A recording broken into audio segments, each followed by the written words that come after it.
partir de hoje fica criado o Cruzeiro. Terá um sacrifício indiscutível. Congelamento total de preços. Não é jornalismo. Quando você faz uma regra que você não consegue executar, você põe em risco o próprio arcabouço fiscal.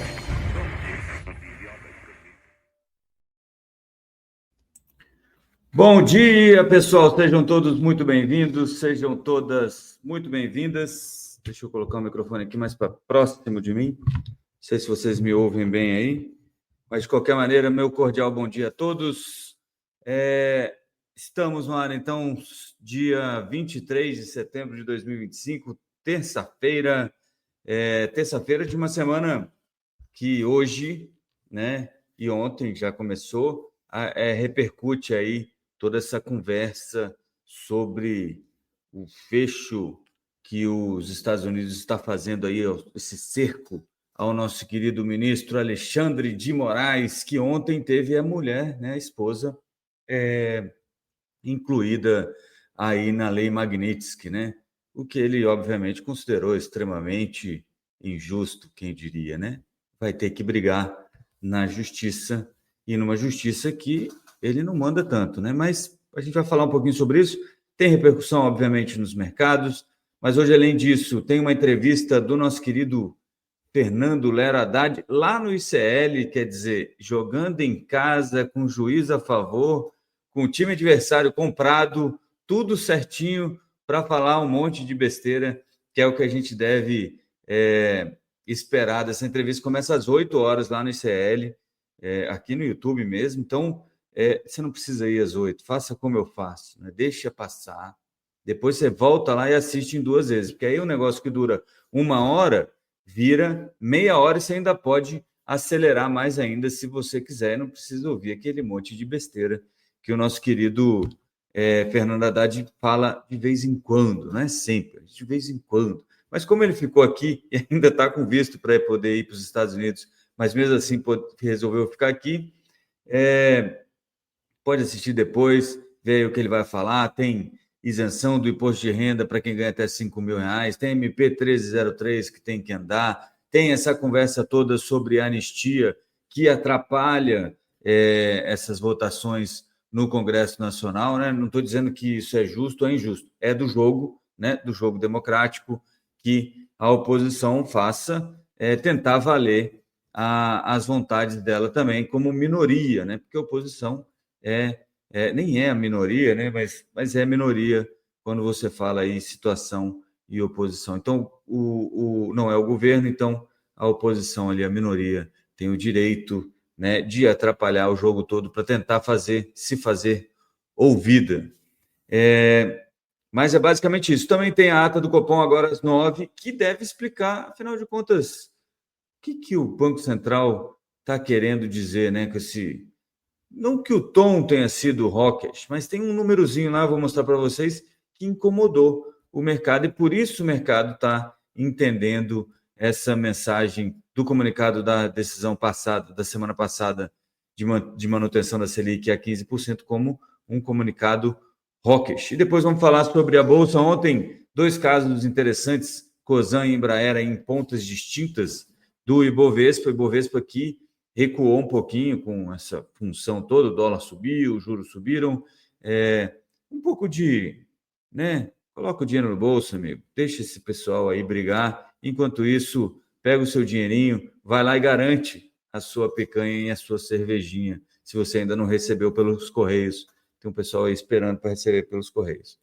Bom, vamos falar aí sobre o Império Contra-Ataca, mas antes, obviamente, tem que passar aqui nos nossos comentários e me desculpar já, né? Quinta-feira não teve, eu avisei, tudo bem, mas para quem não sabia, que não tinha, meus sinceros, minhas sinceras desculpas, né? Porque não pude, na quinta-feira estava em deslocamento para Brasília, então não pude fazer o nosso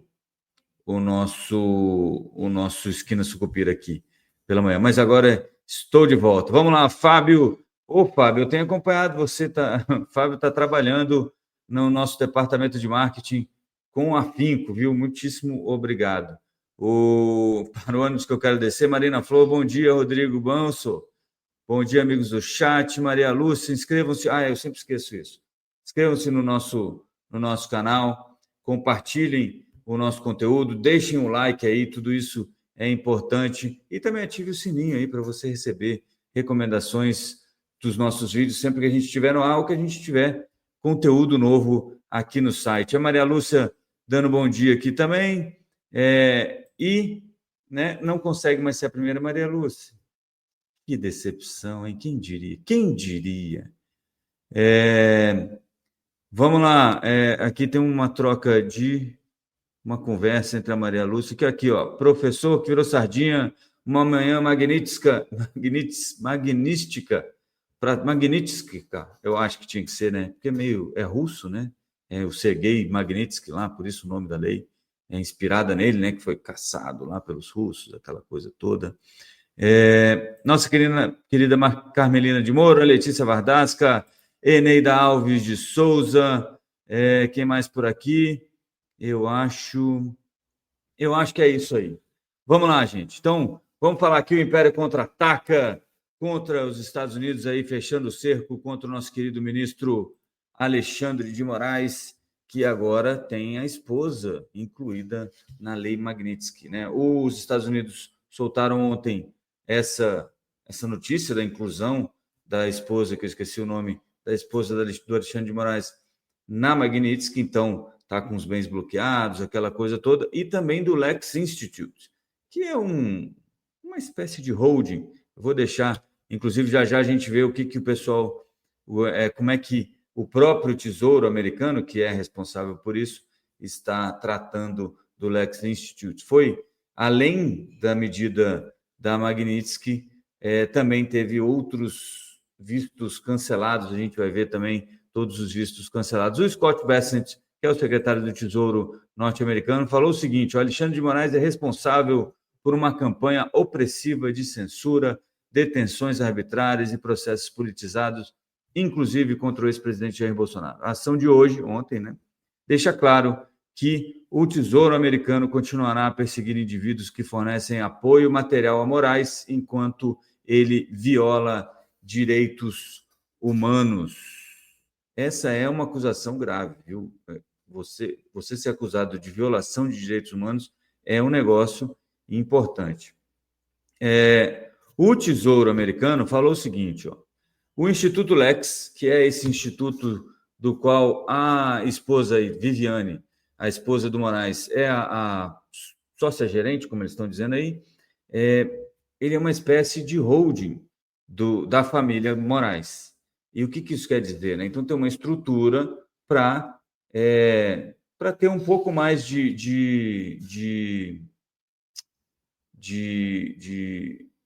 um pouco mais, só um pouquinho, um pouco mais de estrutura tributária, uma estrutura tributária um pouco melhor para eles, que está lá nos Estados Unidos por meio desse Instituto Lex. E aí diz o Tesouro norte-americano: o Instituto, abre aspas, o Instituto Lex atua como uma holding para Moraes, sendo proprietário de sua residência, além de outros imóveis residenciais. Porque tinha gente que achava que isso era um escritório de advocacia. Não é.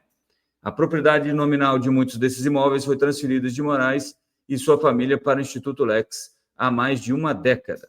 A esposa de Moraes, Viviane, é a sócia-gerente do Lex Institute e tem sido a única gestora e administradora do Lex Institute desde sua criação em 2000. Juntos, o Instituto Lex e Viviane detêm o patrimônio da família de Moraes. Tá aí, ó, Viviane Bassi de Moraes, nossa Carmelina. Muito obrigado. Carmelina, eu tinha lido antes, mas não lembrava mais de jeito nenhum. Não é o Lex Luthor, embora pudesse ser, né? Mas eu imagino que seja uma Lex de lei, né? Dura Lex, sed Lex, como diria um ex-político com quem eu trabalhava, dura Lex, sed Lex, né? Dura, mas é a lei. Mas ele sempre complementava dura Lex, sed Lex, no cabelo Sogomex, né? Mas é isso, tem essa preocupação aqui que a Maria Lúcia tem. Coitada da família Moraes, vão viver de quê, né? Vocês viram que antes de sair essa notícia, estava circulando uma história de que os bancos procuraram aí o Alexandre de Moraes para tentar, o STF, para tentar mudar aí algumas coisas para evitar que eles fossem punidos, né? De qualquer maneira, a Febraban, em caso, por algum motivo de como é que se fala, de alguma movimentação suspeita, etc. e tal, tem que pagar alguma multa em função da Magnitsky, mas isso parece que foi rechaçado pelos ministros, e também aí veio, né? Aí veio essa punição, e aí a gente entendia o que está acontecendo. Mas, de qualquer maneira, a Febraban já contratou um escritório nos Estados Unidos para poder lidar com possíveis sanções aí ao Brasil ou aos bancos brasileiros em função dessa como é que a gente fala? Dessa proibição aí de contas de Moraes. O professor que virou sardinha disse que o Paulo Figueiredo, que não é exatamente uma pessoa que a gente, né, possa considerar uma fonte muito confiável, perderam clientes internacionais da ordem de 150 milhões de dólares. É muito possível, embora não haja nenhuma, por enquanto, nenhuma punição ou sanção contra instituições financeiras brasileiras em função do atendimento a Moraes, ou agora a esposa do Alexandre de Moraes. Está mitigado, né? Está separado essas operações do Alexandre de Moraes para evitar essa punição, mas é óbvio que muita gente fica com medo. Se você, por exemplo, é correntista de um banco X brasileiro nos Estados Unidos, né? Tem uma filial americana lá, e você sabe que o Alexandre de Moraes tem conta lá, ou você acha que tem a conta lá, você acaba ficando com medo e acaba sacando dinheiro. Não estou dizendo que você deva fazer isso, mas é um risco que você está correndo, né? Eu acho exagerado você fechar a conta, tirar o dinheiro, mas a gente não sabe o dia de amanhã. Tem gente que tem menos tolerância a esse tipo de risco, né? Ontem as ações de bancos caíram, né, com exceção do Bradesco, que subiu levemente. Bradesco subiu 0,26 e 0,17 na ordinária e na preferencial, respectivamente. Cadê aqui? Depois a gente passa por isso aqui também, de qualquer maneira, mas assim, o BTG caiu 0,72, o Banco do Brasil, caiu 0,51, o Itaú caiu 1 e tanto, gente. Foi algo que até me surpreendeu, deve ter mais alguma coisa aí, mas menos 1,44 para o Itaú, e o Santander também recuou no dia de ontem 0,89%. Então, os bancos aí sofrendo um pouquinho com essas, né, as ações dos bancos sofrendo um pouquinho com essas sanções, porque deixa aí o correntista com medo, e aí o investidor fica com medo que o correntista saia e por aí em diante.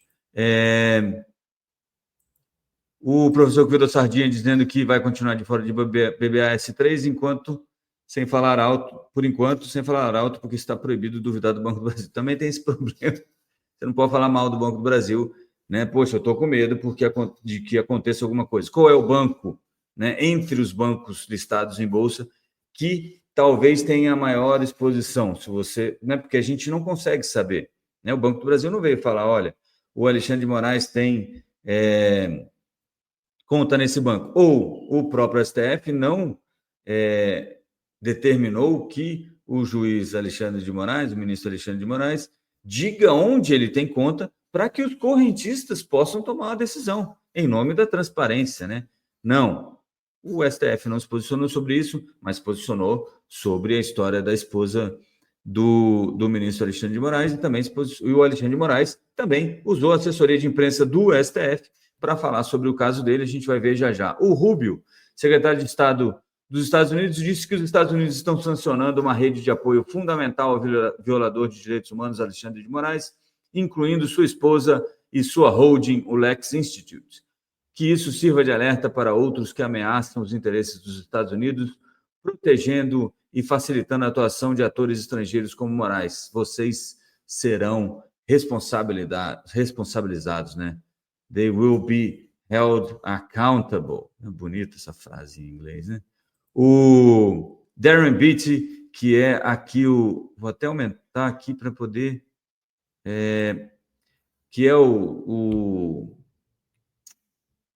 Deus, o oficial aí para diplomacia pública, disse que o presidente Trump e seu governo se opõem firme e enfaticamente ao complexo de perseguição e censura do juiz de Moraes, né, Alexandre de Moraes, violador de direitos humanos sancionado, que esta última rodada de sanções e restrições de visto da Global Magnitsky sirva como um claro alerta para aqueles que se mostram cúmplices da campanha obscura de Moraes contra Jair Bolsonaro e seus apoiadores. O Eduardo Bolsonaro comemorou esse tipo de coisa, embora, né, porque no fim das contas o Eduardo também sabe que ele queimou as pontes, né? E agora vai ficar cada vez mais difícil para ele também, né? A Câmara deve começar a avaliar a perda de mandato dele na comissão de ética.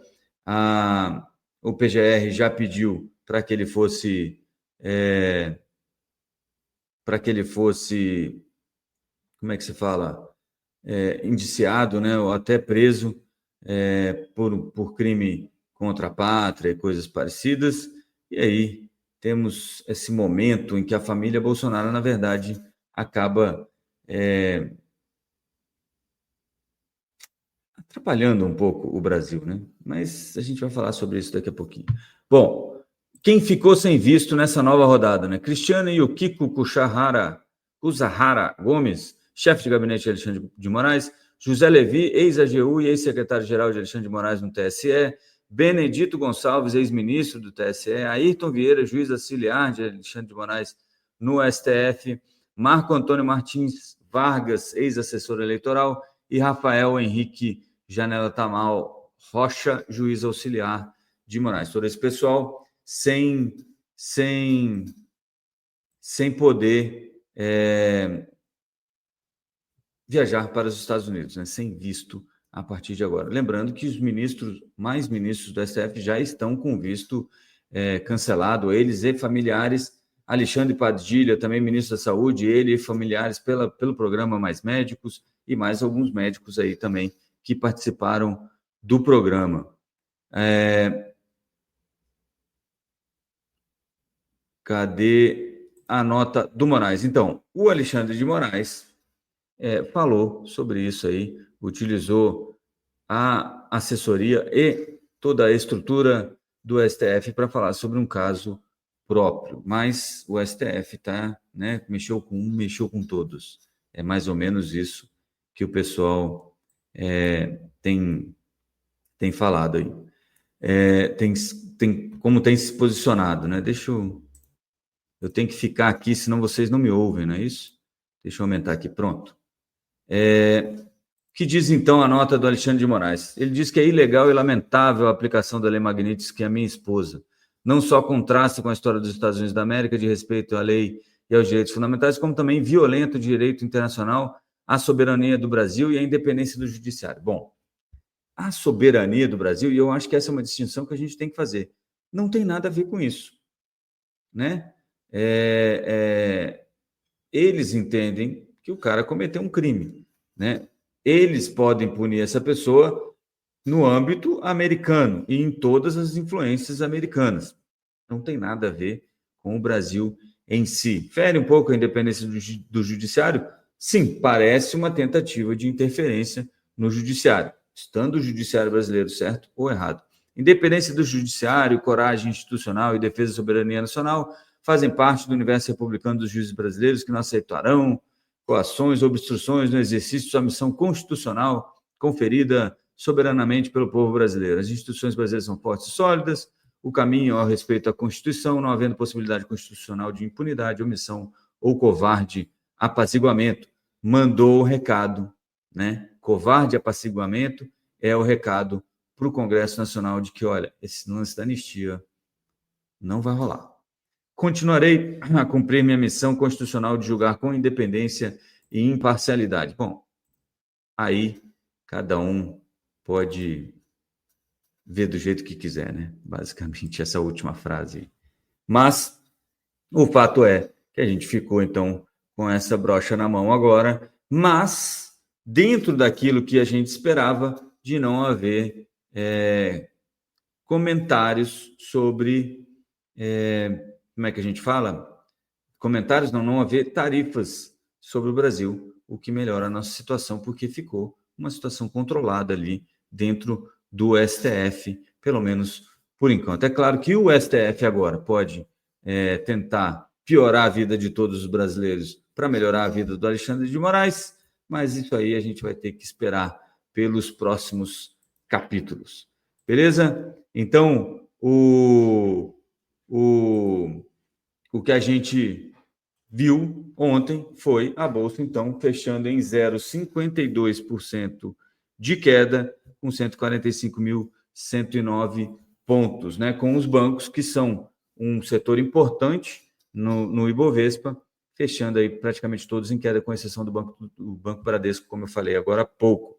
Petrobras segurou um pouquinho, Embraer segurou bastante também, né? Petrobras segurou bastante porque pesa muito, Embraer o destaque de alta aí, depois de um pedido da Latam, mas depois a gente fala sobre isso. Ainda sobre esse assunto de Magnitsky, o Lula, né, Magnitsky e sanções contra o Brasil, tarifas, etc. e tal, o Lula fala hoje na ONU, e ele fala antes do presidente Trump, tem uma expectativa se os dois podem se encontrar nos corredores, etc. e tal.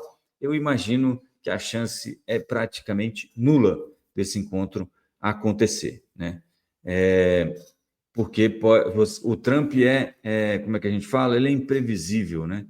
E eu imagino que a diplomacia brasileira vai tentar evitar que esse encontro aconteça praticamente a qualquer custo, para não ter esse problema. O Lula deve pesar um pouco mais na tinta, principalmente porque ele fala hoje, que é um dia após, fala às 10 horas, horário de Brasília, fala hoje, logo após essa decisão aí da Magnitsky, que o Trump, particularmente, não falou nada, notem, né? Das outras vezes o Trump falava, dessa vez o Trump não falou nada, só quem falou foram secretários americanos, secretários importantes, né?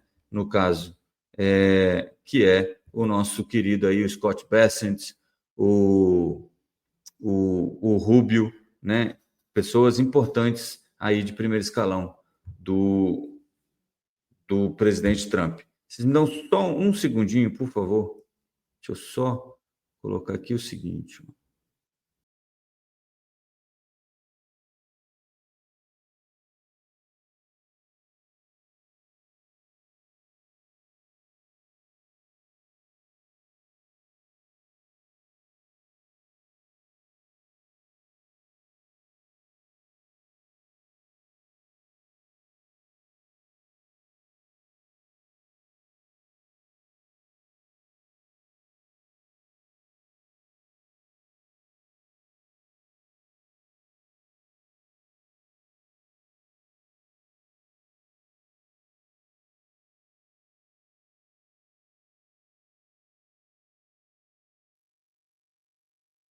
Pronto, estou de volta. Estou meio bagunçado aqui, mas vamos lá, agora sim. Estão me ouvindo, né? Tá tudo certo? Vamos continuar. Então, depois dessa história aqui da ONU, agora sim, agora eu estou mais concentrado aqui. Vamos falar um pouco da ata do Copom. A ata do Copom sai hoje às 9 horas da manhã e deve elucidar aí uma dúvida que o pessoal estava tendo sobre por que, afinal, o Banco Central continua considerando a inflação alta, se a gente teve aí um problema não, tivemos uma queda forte e até já colocada do dólar nas previsões do Copom, né? O que o pessoal está preocupado com isso, né? Na verdade, entender melhor por que é que o Banco Central está vendo esse problema que o resto do pessoal não está vendo, né? E aí, qual é este problema especificamente, né? Deixa eu colocar aqui para vocês enxergarem. Olha só, isso aqui é a ata do Copom comparada, por isso que tem essa historinha aqui, ó, de vermelho riscado, é uma ata comparada que a XP produz. Eu peguei aqui para a gente dar uma olhada, e o que o pessoal estava olhando? Olha, se você olhar o IPCA aqui, 2025 caiu de 4,9 para 4,8 no final de 2025. 2026 ficou em 3,6, primeiro trimestre de 2027, que é o horizonte relevante para o Banco Central ficou em 3,4. Mas por que ficou em 3,4 se nós temos uma melhora no Focus, mas isso não interfere no modelo do Banco Central, mas nós temos principalmente isso aqui, ó. Lá nas letrinhas pequenas, ele fala o seguinte, olha, no cenário de referência, a trajetória para a taxa de juros é extraída da pesquisa Focus e a taxa de câmbio parte de 5,40, saiu de 5,55 para 5,40. Ora, você não me vê aqui falar todo dia, dia sim, outro também, que quando o dólar cai, isso ajuda a nossa política monetária aqui, porque o dólar mais baixo pressiona menos a inflação. Se você tem menos inflação, você precisa de menos juros, etc. e tal. E eu sempre falo, ó, o dólar mais baixo, menos inflação. Por quê? Porque o dólar influencia os preços do que a gente importa, influencia os preços do que a gente vende. E se a gente vende em dólar, o preço aqui tem que ser comparável, né? Ou compatível, ou competitivo para quem tem aquele produto, não vender tudo para o exterior e manter alguma coisa aqui dentro. Isso considerando-se um país livre, né? Com livre comércio. Então, foi um problema doméstico aqui. Agora que eu vi esse comentário do Matheus. Então, o dólar mais baixo é isso que o Banco Central tem que esclarecer para os investidores, para o mercado financeiro como um todo, né? O que o pessoal está argumentando que seria como é que a gente fala? Que seria o motivo para esse tipo de coisa aí dos nossos queridos membros do Comitê de Política Monetária? Uma necessidade de o Copom, né, de o Banco Central, demonstrar que será linha dura com a inflação. Garantir tudo isso, gente, é o preço da como é que a gente chama? Preço da credibilidade. Por quê? Porque o Lula, durante o começo do ano todo, né, durante o começo do mandato, né, nos anos 23 e 24, falou horrores sobre o Roberto Campos Neto, colocou esse outro pessoal que tem por aí, ó, não vou nem falar o nome, que até alguém falou assim no antagonista, traz o fulano para falar com você, depois que eu descobri que ele é de um outro canal aqui, que fica, porque o Focus, blá, blá, blá, o povo rouba porque põe 8% de inflação, porque não sei, nem sabe nem como é que faz a conta, porque tira esses extremos da conta, mas tudo bem, mas, né, mas essa pessoa, por exemplo, tem acesso ao Lula e fica emprenhando lá o ouvido do presidente, ou o presidente emprenha o ouvido dele, ele sai falando essas besteiras por aí. Bom, então, o que aconteceu? Né? Com você minando a credibilidade do Banco Central, o que acontece? Você está indicando que quando você colocar o seu, né, que é o que está acontecendo lá nos Estados Unidos agora, quando você colocar o seu indicado, no caso Gabriel Galípolo, para ser presidente, você tiver maioria, o que vai acontecer? O Banco Central vai ser leniente, vai ser um vassalo do presidente da República, vai ser um grupo de pessoas que vão fazer não o que é melhor para a política monetária, não o que diz o modelo, não o que eles acham que seria melhor para o controle da inflação, mas sim o que o presidente da República vai defender. E aí, tudo isso está custando. Isso é o pagamento que a gente está tendo, né? O Banco Central tem que ser mais duro, né? Tem que ser mais duro do que seria necessário, porque ninguém mais vai acreditar no Banco Central se ele for o que é preciso. Porque quando ele começar a baixar o juro, vai ter sempre aquela pulguinha atrás da orelha, né? Como diria Shakespeare, a mulher de César, não basta ser honesta, tem que parecer honesta também, né?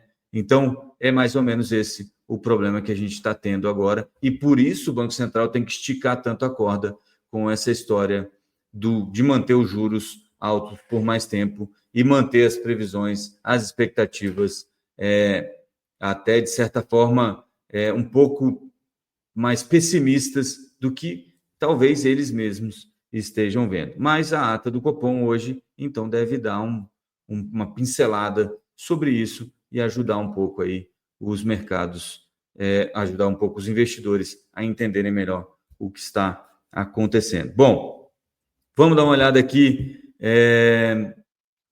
nos nossos mercados, fazer aquele giro dos mercados rapidamente aqui. Deixa eu só compartilhar a tela correta, que não é essa, obviamente, né? Mas vocês ficam aí olhando para o pessoal do Copom. Pronto, pode ir embora. Aqui estamos. Aqui estamos nós, como eu falei para vocês dos bancos ontem, até tinha colocado aqui em ordem alfabética para facilitar. Aqui está errado, caiu 0,50 e não foram 145.863 pontos, e sim 145.109 pontos para o Ibovespa ontem, tá? Tá aqui, ó. O gráfico está estranho também, mas essa parte aqui, se não me falha a memória, está correta. No mês, o Ibovespa está em alta, não sei se 8,44, mas algo parecido com isso, tá? Bom, entre as maiores altas e maiores baixas, a gente vai ver Embraer com a maior alta, e era isso que eu queria falar um pouquinho aqui. Embraer, o que aconteceu? Saiu uma notícia que a Latam vai comprar aí 21 aeronaves E195, se não me falha a memória, é o nome da aeronave, para fazer voos regionais. Os Estados Unidos estão usando bastante essa aeronave da Embraer também. A Latam vai usar também agora no Brasil. Parece que as primeiras entregas vão ser no segundo semestre de 2026, se não me falha a memória. Isso tudo animou, obviamente, os acionistas da Embraer, que fizeram a ação subir aqui a 80,30, 4,63 no dia, e no ano você já tem 42,12% de valorização das ações da Embraer. Vocês vão lembrar que a gente chegou a falar desse nome aqui lá atrás, quando os caíram. 195 é 2, obrigado, Fábio. E existia essa dúvida se a Embraer não ia usar o Airbus A220 no lugar. Se a Latam não ia usar o A220, porque ela já tem Airbus, etc. e tal, e facilitaria, porque você tem o mesmo produtor, não, o mesmo fabricante, então isso facilitaria também para você diminuir treinamento de tripulação, que é caro, né, para você substituir tripulação entre aeronaves. O problema é que a A220, além de outras coisas, que o A220 precisa de um treinamento todo novo. Então, esse ganho você não... verdade, tem um problema que já falo sobre isso. Você tem um problema, esse ganho que você teria de dinheiro no treinamento das tripulações não vai acontecer, porque você tem que fazer o treinamento todo para o Airbus A220, e aí, influência governamental, algumas conversas daqui e dali, saiu mais vantajoso para a Latam comprar, então, 21 aeronaves, fechar aí um contrato de compra de 21 aeronaves 195 E2, com uma opção de compra de mais 45, se não me falhe a memória, tá? O Fábio me lembra aqui que nos Estados Unidos eles operam o 175 E1, o E2 tinha um problema, por isso finalmente conseguiram começar a vender essas aeronaves, tinha um problema para os Estados Unidos, porque tem umas especificações lá que ele não cumpria quando ele foi feito, o E1, e aí o E2, e aí ficou o E1 lá nos Estados Unidos. Bom, além disso, né, na outra ponta da Bolsa, Cosan caindo 18,13%, e aí o que aconteceu com a Cosan, que estava subindo na esteira daquela conversa de que o BTG ia comprar parte, o André Esteves ia comprar uma parte. Bom, meio que vai acontecer isso, né, de uma outra forma, via um fundo, etc. e tal, mas o jeito que vai ser feito isso é extremamente prejudicial ao minoritário, e aí a ação foi lá para baixo, né? 18% de queda ontem a 6,14%. Vai ter um aumento de capital, né? Uma venda de novas ações no valor de 10 bilhões, com essas novas ações valendo R$ 5,00. Você viu aqui que eu acabei de falar que está em 6,14 agora, né? Apesar de ter, olha aqui, ó. Deixa eu ver se a gente consegue fazer o seguinte, aqui, ó. Olha, isso aqui, você olha aqui, até parece que não aconteceu nada ontem, né? Mas aqui em cima tem um pontilhadinho que eu não sei se vocês conseguem ver, que é o valor de fechamento. Se eu colocar 5 dias, vocês vão entender o tamanho do tombo. Olha aqui onde vinha Cosan e olha o que aconteceu ontem. Por quê? Porque esses 10 bilhões que vão entrar vão comprar a ação valendo R$ 5,00 e o minoritário que já está na ação não tem direito de preferência em boa parte desses 10 bilhões. Né? Então, quer dizer, você que já tem a ação não pode comprar essa de 5. Agora, você vai ter uma segunda rodada, depois que a primeira rodada acabar, você vai poder comprar. Mas aí, amigo, a maior parte já ficou com esse pessoal que está aportando aí esses 10 bilhões. E 10 bilhões é praticamente o valor de mercado da empresa hoje, 11,60 e pouco, se não me falha a memória, eu estava vendo aqui.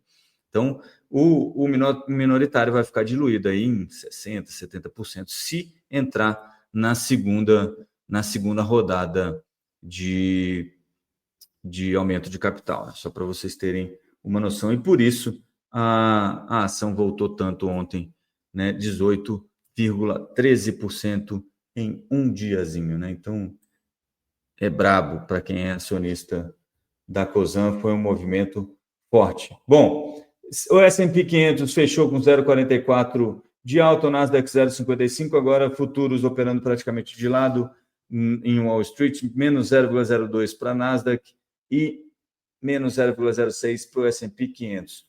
O petróleo em alta de 0,90, agora 67,15 dólares o barril do tipo Brent, e o minério de ferro praticamente de lado também estava menos 0,005.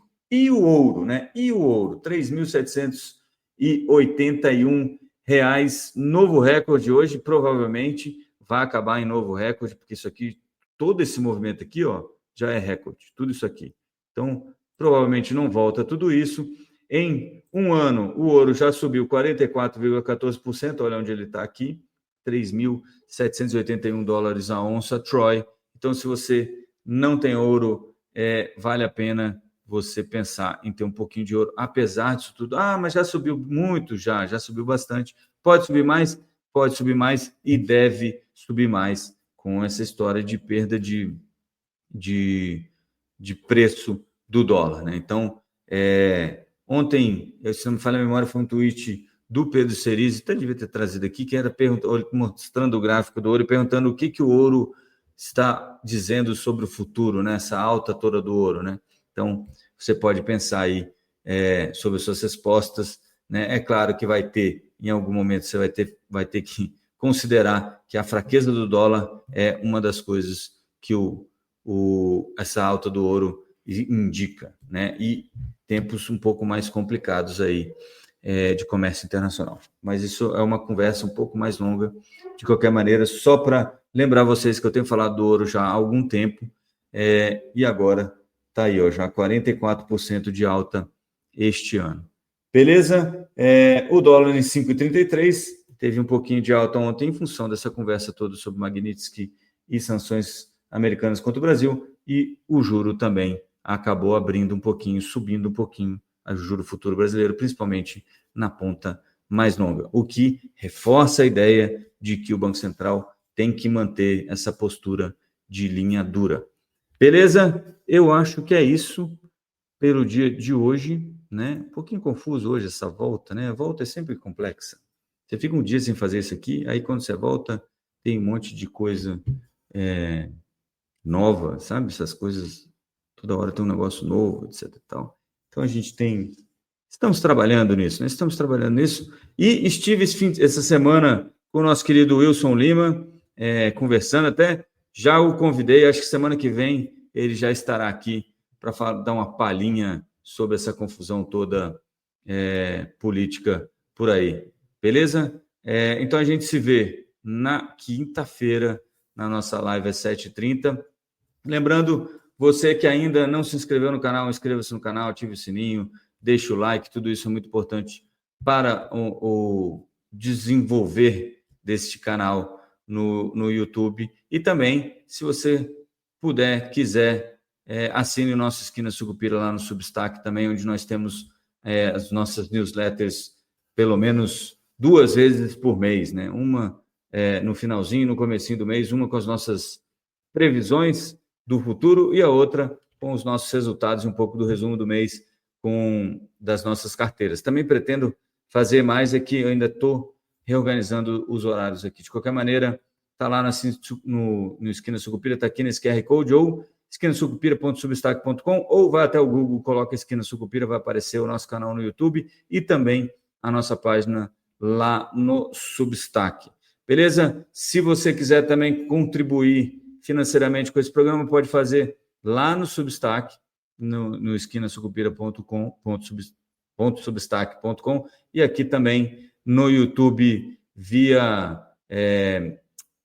como é que chama aqui? Clube de Membros, que a gente tem aí um clube de membros, menos de R$20 por mês, para você ajudar a gente a manter este programa de pé e em crescimento. Agora que estamos quase completando um ano, segundo o nosso querido Edwin, ainda não fui ver se isso é real ou não, né? Bater os fatos, checar os fatos, mas eu acredito no nosso querido Edwin, que começamos lá no Substack em outubro. Não aqui, que a gente começou mais para o final do ano, mas lá no Substack em outubro. Então, estamos quase com um ano de Esquina Sucupira, quem diria, não é mesmo? Queria agradecer a vocês pela paciência e pela audiência, como diria o nosso querido Faustão. E então, boa terça-feira para vocês, bons negócios, a gente se vê na quinta-feira. Até lá e avante Sucupira!